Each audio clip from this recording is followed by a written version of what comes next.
Algunos escritores dicen que son 40 parábolas, otros dicen que son 52, así es de que llevamos apenas como unos 6 o 7. Ya saben cuántas me faltan. Pero espero que estemos aprendiendo algo. Yo estoy aprendiendo bastante.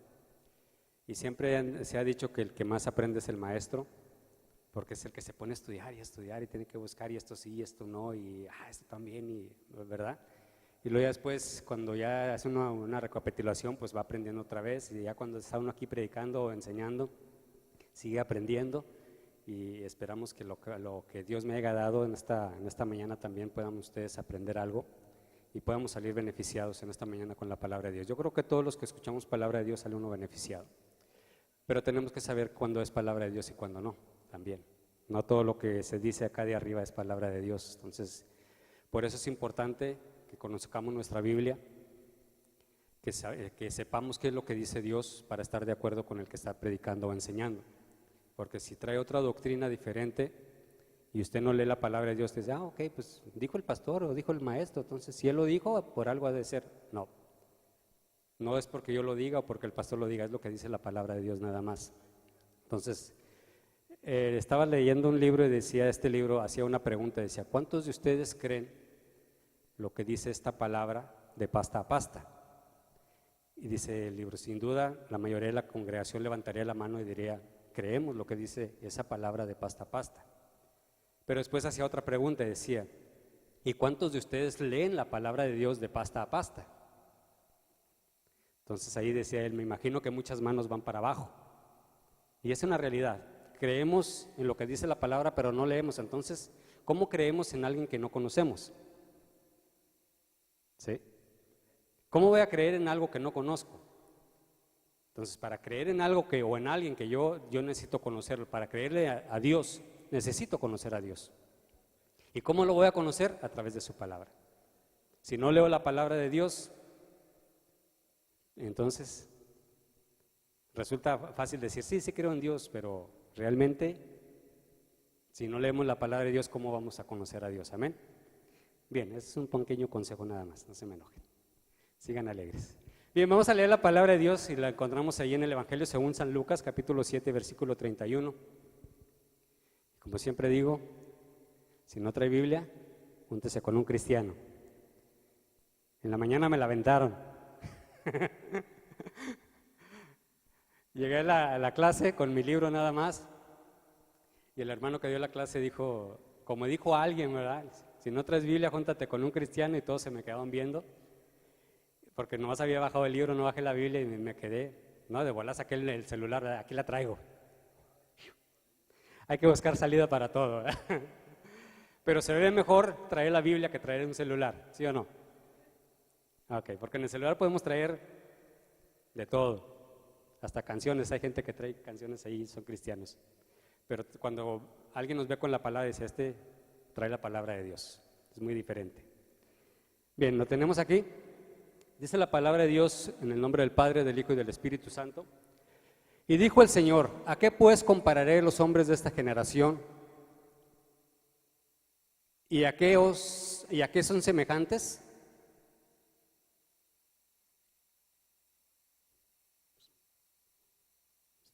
¿Se atoró? Semejantes son a los muchachos sentados en la plaza que dan voces unos a otros y dicen, os tocamos flauta y no bailasteis, os endechamos y no llorasteis. Porque vino Juan el Bautista, que ni comía pan ni bebía vino, y decís, demonios tiene. Vino el Hijo del Hombre, que come y bebe, y decís, este es un hombre comilón y bebedor de vino, amigo de publicanos y pecadores. Mas la sabiduría es justificada por todos sus hijos. Vamos a pararlo ahí. Padre Celestial que estás en el cielo, te damos gracias por lo bueno y maravilloso que eres con nosotros. Gracias, Señor, porque hasta aquí nos has ayudado. Gracias, Señor, por lo que hasta aquí se ha llevado a cabo. Gracias por tu presencia, Padre Celestial. Ahora, Señor, te pido que me ayudes a expresar la palabra que tú me has dado esta mañana. Pero, Espíritu Santo, también te pido que prepares los corazones de vuestros hermanos que están aquí presentes, que puedan ellos atesorar esta palabra, que pueda ser de útil para sus vidas, que podamos, Señor, vivir en santidad, buscando tu rostro constantemente. Señor, también te pedimos por nuestro pastor que está afuera. Sé con él, bendícelo a todos los hermanos que andan con él, que puedan regresar con bien a nuestros lugares una vez más y que se pueda cumplir tu profecía, tu palabra que dice, bendita será su salida y bendita será su regreso. Esperamos que esa bendición también, cuando ellos vengan, traigan esa bendición de parte tuya en nuestros corazones. Gracias, Señor Jesús, y te decimos como iglesia que no te dejaremos hasta que nos bendigas. Gracias, Dios, en el nombre de Jesús. Amén. Pueden ocupar sus lugares, hermanos. El tema de esta mañana es bodas o entierros. Y les iba a preguntar cuántos son de rancho, pero pues ya ese ya me lo sé. En los ranchos, nosotros cuando tocábamos en el ministerio LIM, en el grupo LIM, íbamos a tocar a muchas rancherías en Durango, en Torreón, en Coahuila. Y es muy frecuente ver cuando hay una boda en un rancho, toda la ranchería se sabe o se da cuenta, aunque no lo inviten, sabe quién se va a casar, porque corre muy rápido la voz. Es un rancho, es pueblo chico y se conocen todas las familias ahí. Y dicen, va a haber boda y va a ser en el kiosco, ¿verdad? O en la plaza. Se hace la boda, en los ranchos se acostumbra a hacer las bodas en la mañana. Se invita a la gente a comer, no hay fiesta, va la gente, come y come y les dan para que lleven, y en la noche es cuando empieza la fiesta, es cuando empieza el baile y empieza la polvadera, ¿verdad? Bueno, si no son cristianos pues es un baile y empieza la polvadera, pero ellos andan a gustos ahí bailando, no les importa la polvadera. Pero también se dan cuenta cuando alguien muere, ¿sí? Es muy conocido. Son las dos, podríamos decir que son las dos, permítame la palabra, son las dos fiestas más concurridas en los pueblos. Y tristemente también en la actualidad de nosotros, son las dos ceremonias, no sé cómo lo pueden, para que no se entienda mal la palabra, en la cual atrae a toda la familia. Se va a casar un sobrino, un tío o un primo o alguien y viajamos hasta donde está la fiesta porque queremos estar con la familia. ¿Sí? Somos parte de la familia y nos gusta estar, y es una de las dos ocasiones en que la familia se reúne, cuando hay una boda o cuando hay un funeral. Y cuando estamos ahí nos saludamos y ¡ay, qué bueno que viniste! Y oye, de hace mucho tiempo que no nos mirábamos, y empieza la plática, ¿verdad? Y terminamos con una frase: ojalá y no nos reunamos nada más en estas fiestas o en estos momentos. Ojalá y nos reunamos más constantemente, pero esa es una frase nada más, porque nunca más nos volvemos a reunir hasta que alguien muere otra vez. Y cuando alguien muere, ahí vamos otra vez y hacemos exactamente lo mismo, ¿sí? Ya hasta que vuelve a haber estos acontecimientos es cuando nos reunimos y empezamos a tener una plática.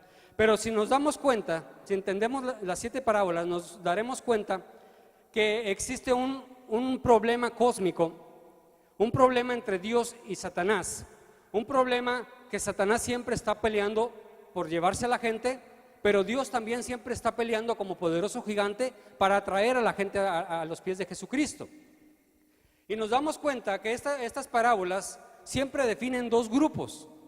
Siempre hay dos grupos, los que sí y los que no.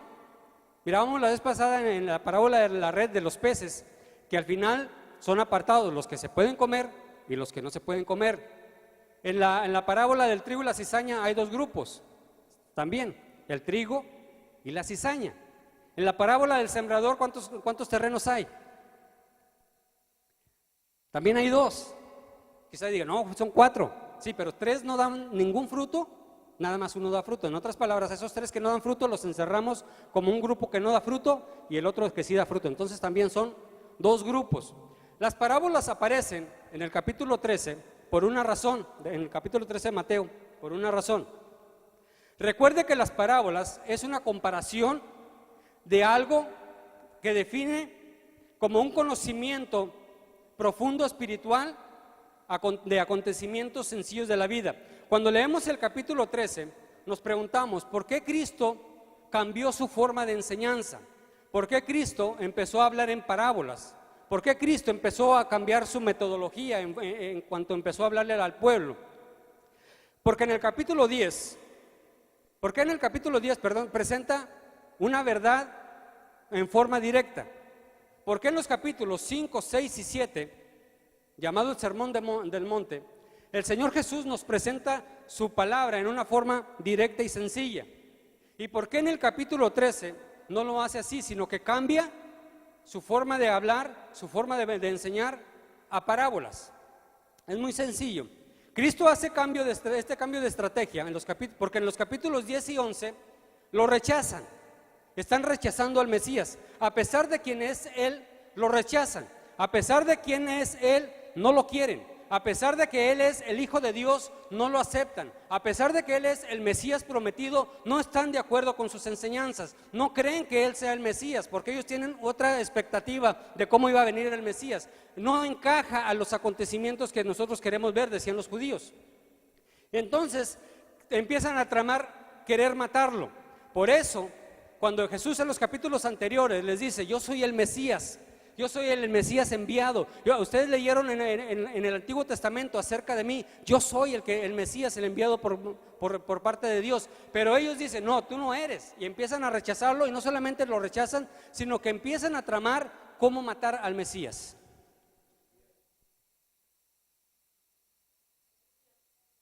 Y es raro que el pueblo de Dios, que el pueblo que conocía las Escrituras, que el pueblo que enseñaba la profecía, que el pueblo que sabía lo que decía la palabra de Dios en cuanto al Mesías, estaban rechazando al Mesías cuando Él vino. Es una ironía. Tú que estás hablando de Jesucristo, y cuando Jesucristo venga tú digas: no, no es Él, es mentira, no es Él. Yo conozco la palabra de Dios y no es Él.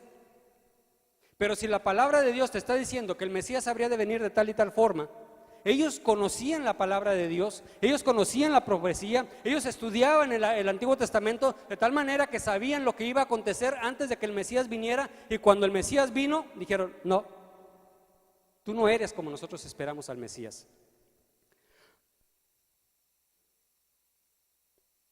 En estos capítulos, el versículo 29, de ahí mismo, de Lucas 7:29, dice: cuando todo el pueblo y los publicanos lo escucharon, atribuyeron justicia a Dios porque habían sido bautizados en el bautismo de Juan. Aquí nos está hablando otra vez de dos grupos: el pueblo y los publicanos. De los publicanos nos encargaremos en alguna otra ocasión, pero solamente les voy a decir algo acerca de los publicanos. Los publicanos eran judíos que se habían vendido a Roma para cobrar impuestos. Pero estos impuestos que ellos cobraban eran un abuso a la gente. Por eso, si se da cuenta, cuando Zaqueo acepta a Jesucristo, dice: todo lo que tengo lo devolveré hasta 4 veces a quien haya defraudado. Ese era el trabajo de los publicanos: cobrar 4 veces de más a la gente.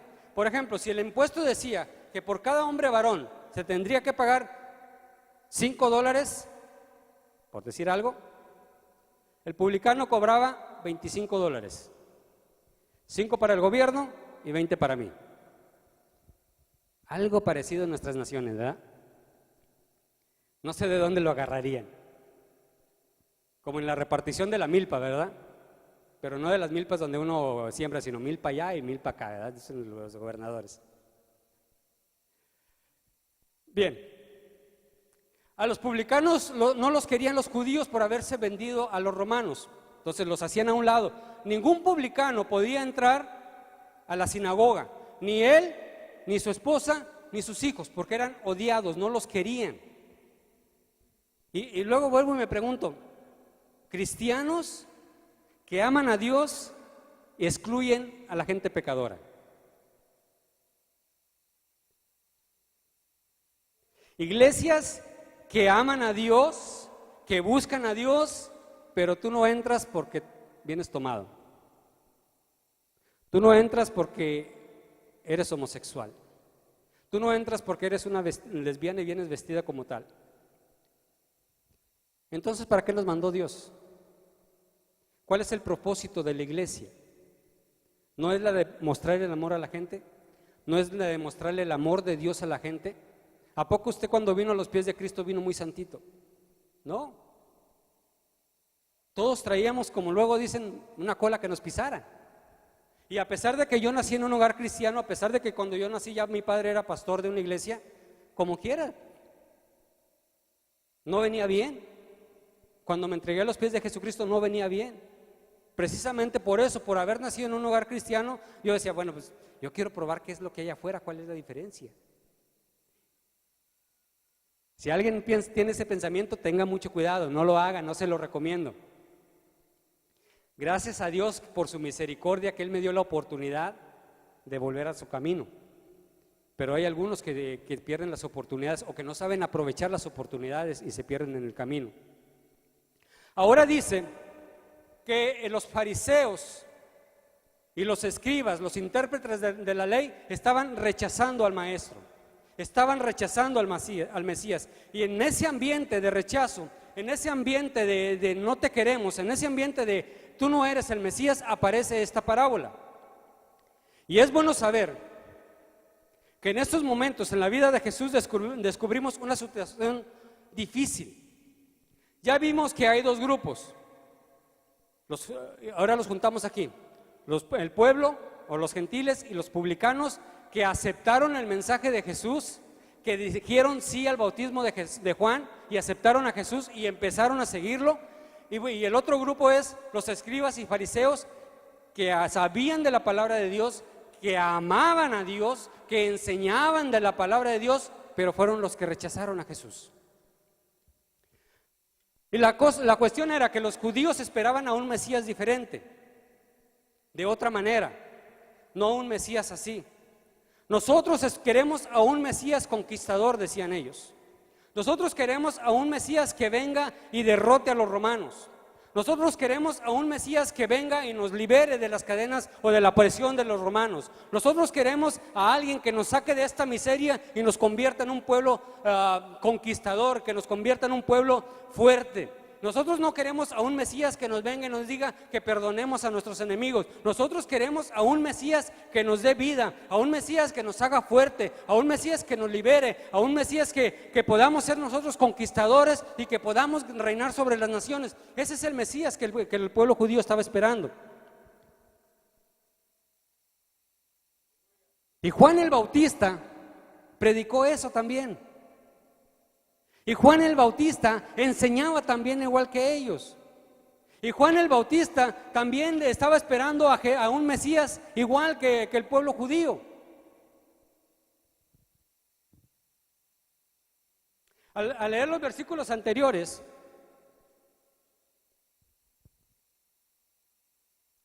el versículo de 18 al 23,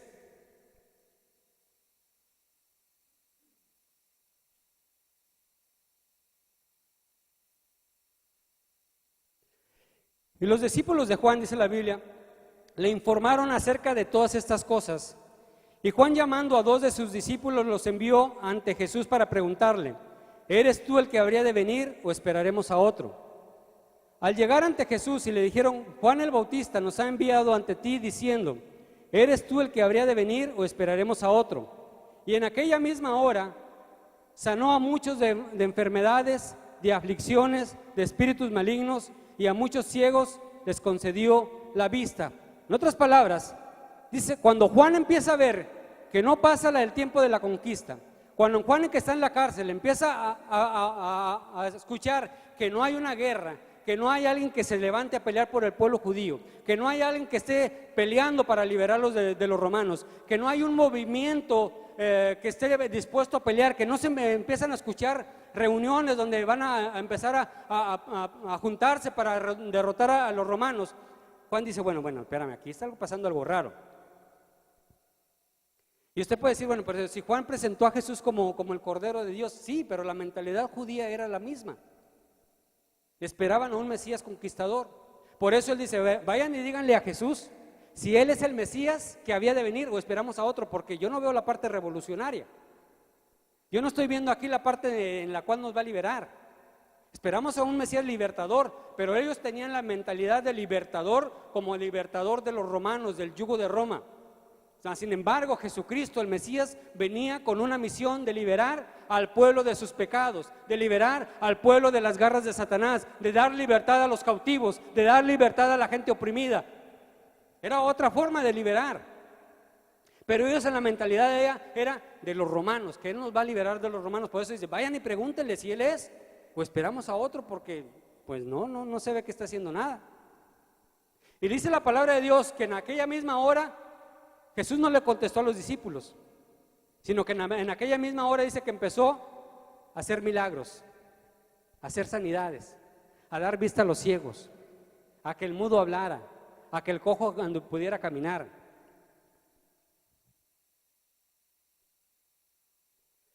Y esta palabra, o estas palabras que estaban viendo ahí, es una profecía que estaba en el Antiguo Testamento. Lucas 7:22 dice: y respondió Jesús, le dijo: vayan y cuenten a Juan todo lo que han visto y escuchado.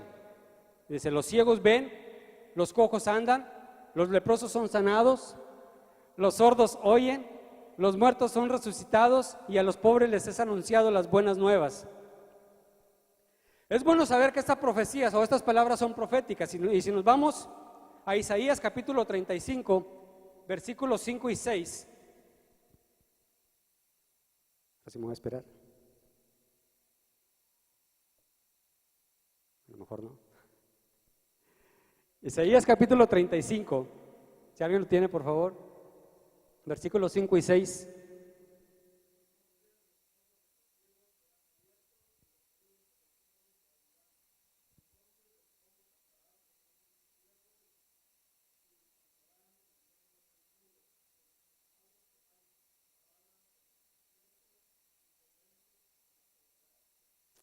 Ok, alguien más búsqueme Isaías 61:1.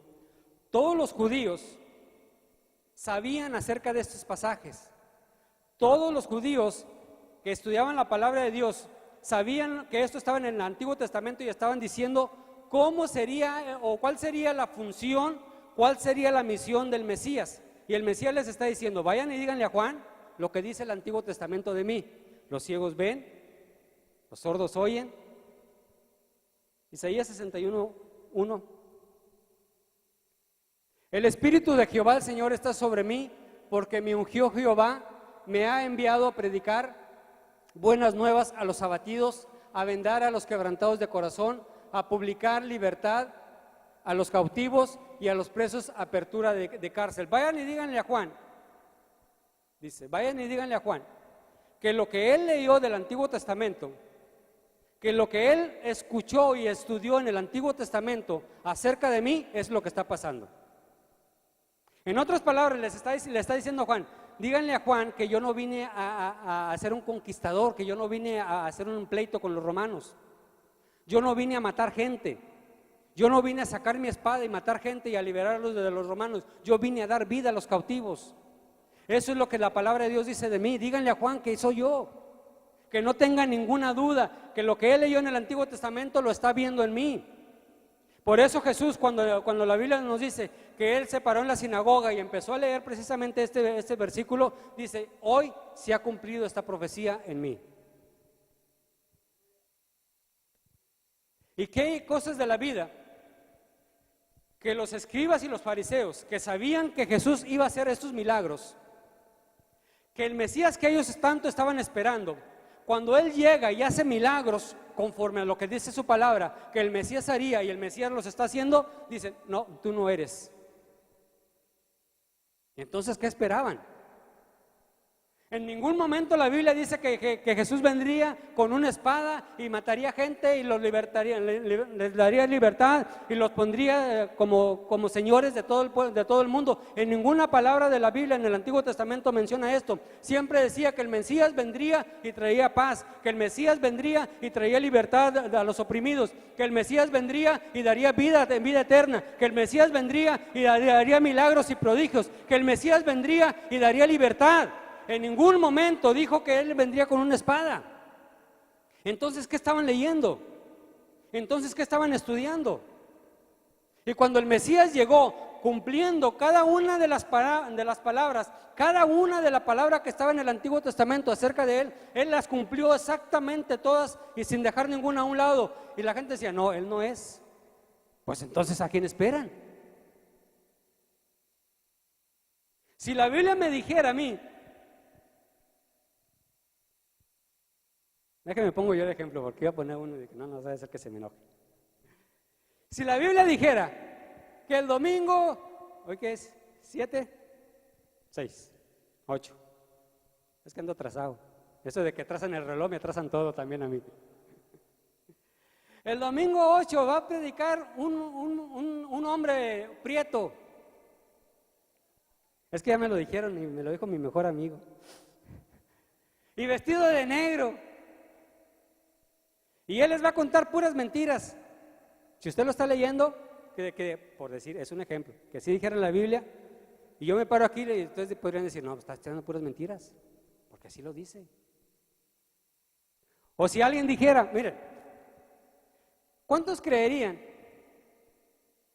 si un ángel viene y te dice, acepta a Jesucristo como tu Salvador? Estás mal, estás viviendo mal la vida cristiana, no es así. Acepta a Jesucristo, deja que Cristo gobierne tu corazón, gobierne tu vida, haz un cambio en tu vida. ¿Usted aceptaría ese mensaje?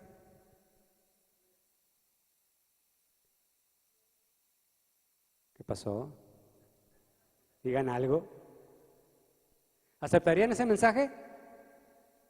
Ah, caray, aquí hay división. Pues sí, porque te está diciendo cosas que vienen en la Biblia, que aceptes a Jesucristo en tu corazón, que hagas un cambio en tu vida, que dejes que Él gobierne tu vida. ¿Sí o no? Pero como el que está aquí es un prietito que les está diciendo también lo mismo, ¿no le creen? No, es que un ángel es güero. ¿Quién dijo?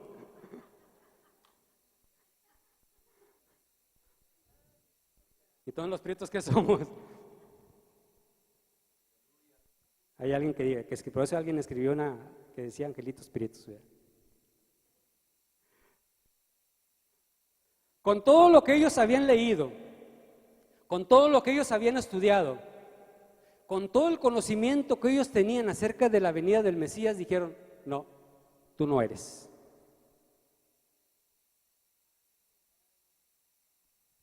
Y la Biblia a nosotros nos enseña y nos da profecías y nos dice cómo va a ser la venida de Jesucristo por segunda ocasión y nos dice que nos preparemos y estamos viendo acontecimientos finales y estamos viendo señales por todos lados que nos dice la Biblia, que nos está diciendo estas señales van a pasar, estas señales van a pasar, estas señales también va a pasar y esta también va a pasar y lo vemos en la noticia, lo vemos lo vemos en la televisión, lo escuchamos en comentarios de la gente, lo que está pasando y todavía decimos, no, todavía falta mucho para cuando Cristo venga.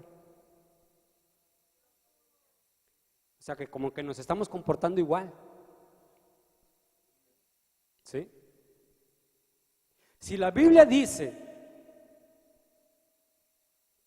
Isaías capítulo 9:6, que sería llamado Dios fuerte, Padre eterno, Príncipe de paz. En otras palabras, no están rechazando la profecía, están rechazando a Dios mismo.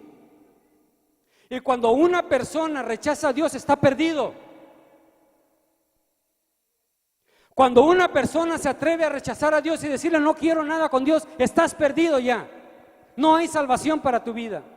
Y era lo que estaba pasando con los escribas y fariseos. Decían no a la profecía, decían no al Mesías, decían no al mensaje de Juan el Bautista, decían no a Juan, decían no a todo. No querían nada de saber de Jesús, estaban perdidos entonces. No había más esperanza para ellos, no había salvación para ellos. Y tenemos que tener nosotros también cuidado de decir no a Dios, porque te estás perdiendo y la oportunidad se puede acabar. No decía la palabra de Dios, será su nombre llamado, o llamará su nombre Emmanuel, que quiere decir Dios con nosotros. En otras palabras, está rechazando a Jesús, está rechazando a Dios. No, es que yo no creo en el mensaje ese. No creas a lo que yo diga, pero crea lo que dice la palabra de Dios. Y la palabra de Dios dice que tú necesitas un Salvador. Y ese Salvador se llama Cristo Jesús. Si tú lo rechazas, estás rechazando tu salvación.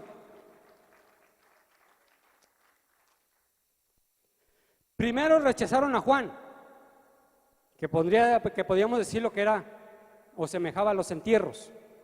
Después rechazaron a Jesús, que podíamos asemejarlo como a las bodas. Y entonces cuando esto pasa se meten en un gran problema. Hay un gran problema en su vida. Mateo 11, Mateo 11, versículos 7 al 15. Traigo muchas citas, a ver si me da tiempo.